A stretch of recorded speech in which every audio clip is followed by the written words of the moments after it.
Hi folks, this is Mr. MegaManFan. Like, share, comment, subscribe. You know all the things to do. This is the 8BitDo retro receiver for PlayStation 1, PlayStation 2, and apparently Windows PCs. Not sure why or how you do that, but perhaps I'll find out once I get the package open. Now, this is one of my Worth It series of videos because I spent $25 each on two of these. You could have gotten them cheaper through Amazon, but Amazon was sold out and I was somewhat impatient about it and didn't want to wait for an Amazon restock. So I ordered them directly from 8BitDo through their website. I've got two because I want to use one with PS1 and one with PS2 if they both work out really well. Or I could use a pair of them if I'm playing any game that requires two controllers, such as Metal Gear Solid 1. Ironically, that's a game that's somewhat in the spotlight right now because of the reception to the Master Collection. But anyway, without further ado, let's get this out of the box and see what's inside. So, here we have what's in the box.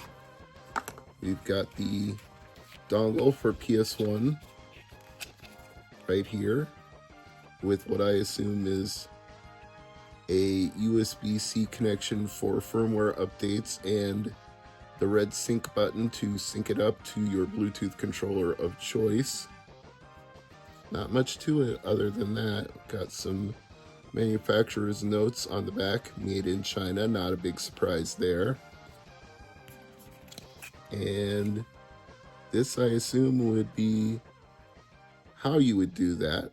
You would use this dongle with your computer, which I also assume is how you would use it with Windows. You would put this right here, plug it into your Windows PC, and then you can use it for your controller there, if that's what you want to do. But anyway, I think we need to actually try this out on the PlayStation 1. So I'm going to take the camera out of this tripod and we're going to move to the other side of the game room and we'll try it on PS1 and PS2 and see how it goes. Switch Pro. And the dongle is now in the PS1, so let's turn on the power and we will put this thing in the tripod and continue filming as batteries go flying. Might need to turn down the volume just a little bit too. So let's do that now before filming any actual gameplay footage. I can already see the blue light blinking on the dongle, so I consider that to be a good sign. Might have to adjust the height of this tripod just a little bit. Yeah, it's a little high right now, so let's bring it down just a little bit. Okay. And it just rumbled. And we are in control.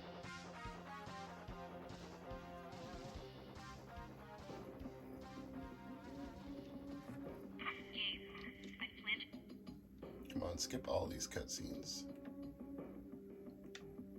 Okay, I am using the left analog stick here to move and change perspective, although it's a little janky compared to the D-pad.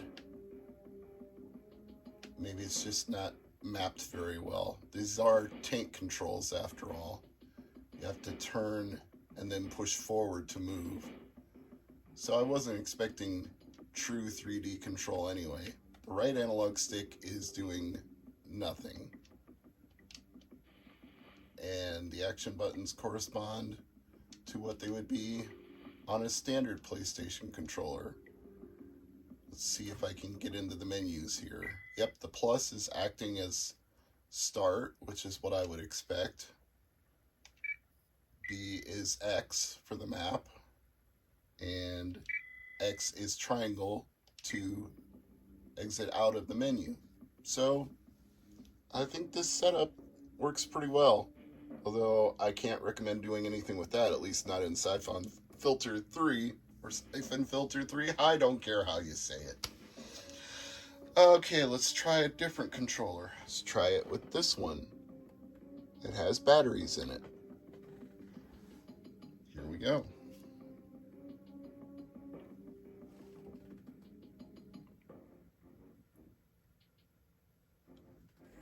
And it just rumbled. It is connected. Tank controls are the same as they were. No change there. And the triple lines is the start button. And Y is the triangle button. I still don't recommend the analog stick for controlling your character, not in a tank control game anyway, but the D-pad does just fine. And in this game, the right analog stick is going to do nothing. Yeah, I would say this works just fine for PlayStation 1. So now let's try it with PlayStation 2. And it just rumbled again. So it's already synced up. Oh, that was sweet. Now let's see. I think it's OPL Standard is the one I want to boot off MC2SIO. Been a minute since I've done this. Okay, there we go. Let's try Dr. Muto, or Muto, because that should let us use both of these analog sticks.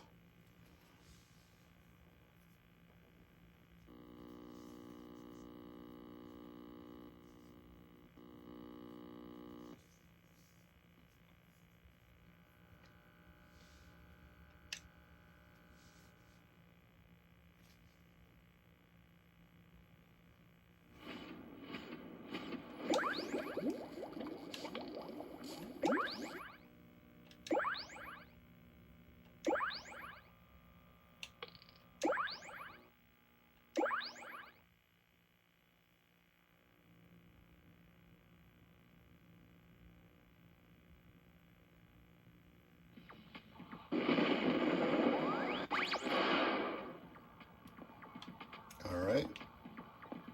Left stick is moving Muto around.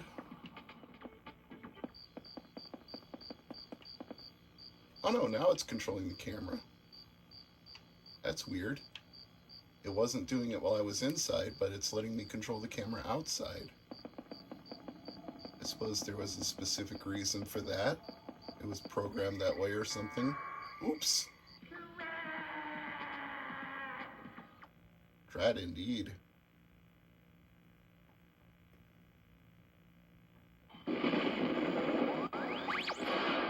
Yeah, you can't control the camera when you're inside, only when you're outside. That's a bizarre choice, but you know what? Fine, whatever. It proves that both analog sticks work when using it with PlayStation 2, so I'll put it on camera and you can see for yourself. I'm controlling the camera perspective with the right stick and moving around with the left stick. So this is good for both PS1 and PS2 games for 25 bucks. I'm gonna say yes, it was worth it. I'm Mr. MegaManFan, and as always, thank you for watching.